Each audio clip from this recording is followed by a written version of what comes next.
За жилийн хаан хэдэн удаа танд дүртэй муудалж байсан, цэрэг яаж гаргаж байсан, аль хавийн дээрэмдэж байсан энэ тухайд баримтыг бол та бүхэдэд очих энэ номноос өөрөө уншаарай гэж хэлж байна.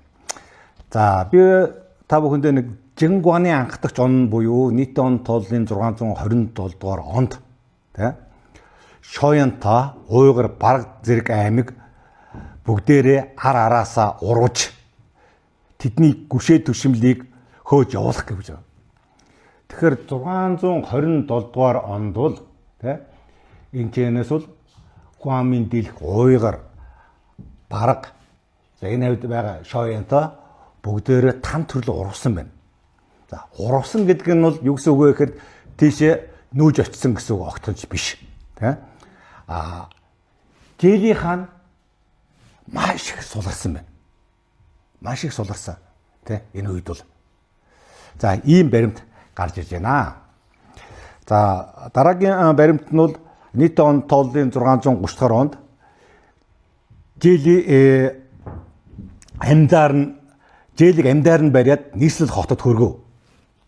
Нийслэл хотод хөргөв гэж одоо тан төрийн нийслэлийн шаанш хөргөв тухай үед бол.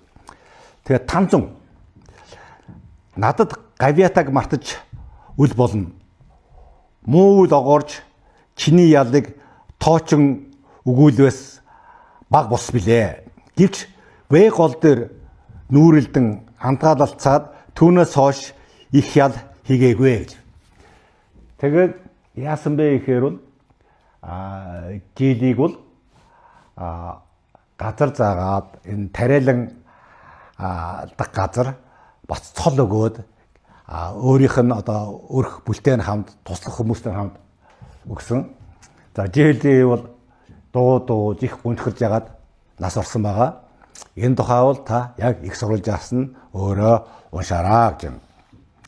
За тэгээд дараагийнхаа самбарлаа орё.